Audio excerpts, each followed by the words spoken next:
প্ৰথমতে মই লৈ লৈছো দুটা আলু অকমান ডাঙৰ সাইজৰ ল'ব লাগে ডাঙৰ সাইজৰ লৈ লৈছো তেতিয়া সুবিধা হয় বনাবলৈ আৰু দুটা লৈছো কাচকল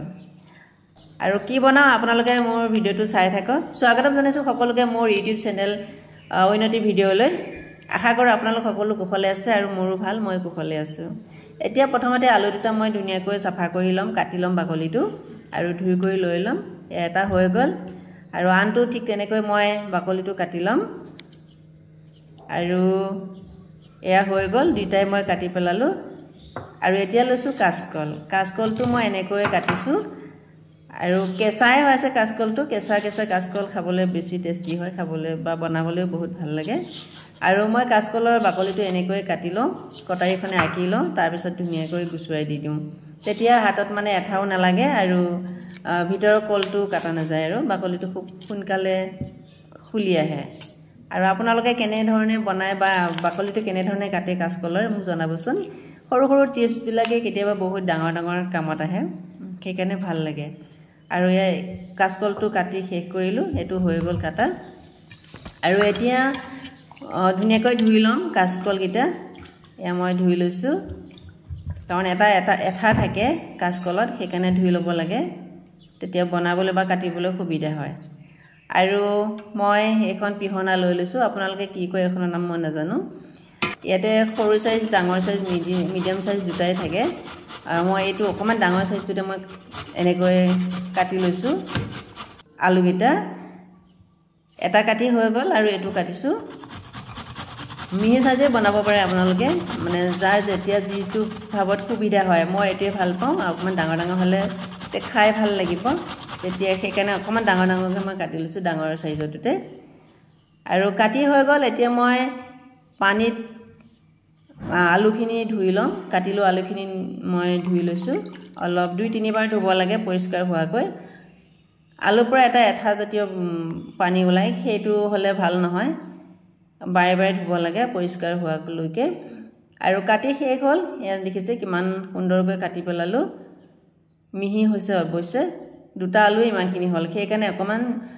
জুখমতে লব লাগে আলু ডাঙৰ সাইজৰ লব লাগে আৰু আলুখিনি কাটা শেষ হৈ গল এতিয়া মই কাচকলখিনি এনেকৈ কাটি ললো গুটেখিনি আপোনালোকক দেখাব গলে ভিডিওটো বহুত দীঘল হৈ যায়গৈ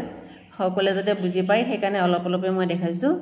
আৰু কাচকলখিনি এনে কাটি ললো আৰু এতিয়া আহিছো কাচকলখিনি ভিজাই দিছো আৰু ঘৰতে নৰসিংহৰ পাত আছে গছ আছে হেয়ে নৰসিংহৰ পৰা এইখিনি নৰসিংহৰ পাত ছিঙি ললো দিলে ভাল লাগে আৰু কিছুমানে হয়তো বেয়া পায় নৰসিংহ আৰু কিছুমানে ভাল পায় ভাল পোৱা সকলে দিব আৰু বেয়া পোৱা সকলে নিদিব আৰু নৰসিংহ পাতখিনি মই আনি পেলাই ধুই ললো আৰু এতিয়া অকমান সৰুকৈ কাটি লম তেতিয়া মানে আলু চিপছখিনি লগত মানে আলুখিনিৰ লগত ধুনিয়াকৈ মিলি যায় আৰু ডাঙৰ হৈ থাকিলে ইমান ভাল নালাগে আৰু এটা ডাঙৰ সাইজৰ পিয়াজ কাটি ললো পিয়াজটো এতিয়া পিহনাই ধুনিয়াকৈ পিহি লৈছো আৰু কেঁচা জলকীয়া এনেকৈ সৰুকৈ কাটি লৈছো জুনে যেনেকৈ খায় তেনেকৈ দিব পাৰে সৰু বেছিকৈ জ্বলা খালে বেছিকৈ দিব কমকৈ জ্বলা খালে কমকৈ দিব আৰু এতিয়া লৈছো 1 কাপ আটা নহলে পিঠাগুৰি হলেও হয় মোৰ ঘৰত পিঠাগুৰি নাই হেতু কাৰণে মই আটাকে 1 কাপ লৈ ললো আৰু ইয়া লৈছো মই অকমান বেকিং সোডা অকমান দিলে ভাল লাগে হেয়া অকমান আধা চামুচ দি দিছো বেছি দিব নালাগে আৰু এতিয়া মই লৈছো দুটামান কালাজিৰা হেয়া কালাজিৰা গিটাও দি দিলো কালাজিৰা দিলে গোন্ধটো ভাল লাগে খাবলৈ অলপ টেষ্টি লাগে ভাল লাগে মুখত লাগি যায় আৰু জলকীয়া পাউডাৰ লৈছো মই 1.5 চামুচ দি দিছো আপোনালোকে বেছিকৈ খালে বেছিকৈ দিব পাৰে আৰু অকণমান হালধি পাউডাৰ দিব লাগে মই অকণমান হালধি পাউডাৰ দি দিছো আৰু সোৱাদ অনুসাৰে অকণমান নিমখ দিব লাগে আৰু মই নিমখ দি ললো আৰু এতিয়া গুটেইখিনি সম্পূৰ্ণকৈ মই খানি লম মাখি লম আৰু এতিয়া মই বনাবলৈ গৈ আছো আপোনালোকে গম পাইছে চাগে মই খুব ধুনিয়াকৈ আলু টিক্কা বনাম আপোনালোকে পকৰা বুলিও ক'ব পাৰে আলু টিক্কা বুলিও ক'ব পাৰে এই ৰেচিপিটো মই আগতে যেতিয়া ৰাজস্থানত আছিলো তেতিয়া মালায়ালাম দিদি এজনীয়ে মোক দেখাই দিছিলে তেওঁলোকৰ ঘৰত মই বনাই খাইছিলো বা তেওঁ বনাই খুৱাইছিলে মোক তেতিয়া মই শিকা বহুত দিনৰ পুৰণা হয় সেইকাৰণে ভাবিলো আজি মইও বনাও আৰু এনেকৈ ডিজাইন কৰি লৈ ললো তেতিয়া বনাবলৈ সুবিধা হয় আৰু মানে একেটা সাইজতে হ'ব হেয়ে মই মানে প্লেটত মানে এনেকৈ বনাই লৈ ললো এতিয়া খালি ভাজিলেই হ'ব এতিয়া ভাজি যাম আৰু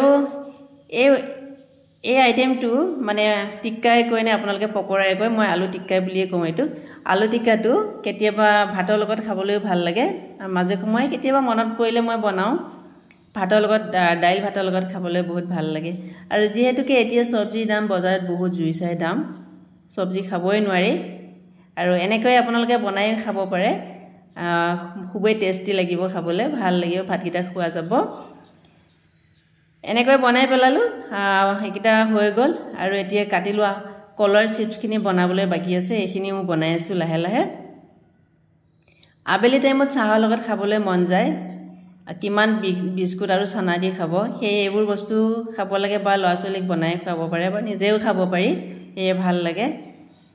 এতিয়া কাঁচকলৰ চিপছখিনিও এনেকৈ মই বনাই পেলালো এয়া হৈ গৈছে বনাই কাৰণ খাওঁতে আমাৰ ঘৰত বেছি নাই আলহীও এতিয়া বৰ্তমান অহা নাই আমি দুজনে ল'ৰা আৰু মই খাব লাগিব ফাইনেলি বনাই শেষ কৰি পেলালো এয়া হৈছে কাঁচকলৰ চিপছ বহুত মৰমৰীয়া হৈ গৈছে আৰু এইটো হৈছে আলু টিক্কা আৰু 2 কাপ লাল চাহ বনাই ললো লাল চাহৰ লগত এতিয়া ধুনীয়াকৈ টেষ্ট কৰোঁ আমি আৰু আপোনালোকে কেনেকৈ পালে ভিডিঅ'টো মোক জনাব আৰু আপোনালোকে এবাৰ এনেকৈ বনাই চাবলৈ চেষ্টা কৰিব খুবেই ভাল লাগিব আৰু এতিয়া মই খাইছোঁ বহুত টেষ্টি হৈছে খাবলৈ এতিয়া খাই লওঁ লাল চাহৰ লগত এইটো হৈছে কাঁচকলৰ চিপছ এইটো ধুনীয়া হৈছে একদম কুৰকুৰীয়া হৈছে খাই ভাল লাগিছে এইটো হৈছে কাঁচকলৰ চিপছ আৰু এইটো আলু টিক্কা এইটো চাহৰ লগত খাইছোঁ ধুনীয়া লাগিছে খাই মজা লাগিছে খাই একদম কুৰকুৰীয়া হৈছে খাই ধুনীয়া লাগিছে আকৌ ধুনীয়াকৈ আৰু ঘৰত বনাই খাব একাপ ধুনীয়া চাহৰ লগত বুজি ল'ব আবেলি টাইমত বাই বাই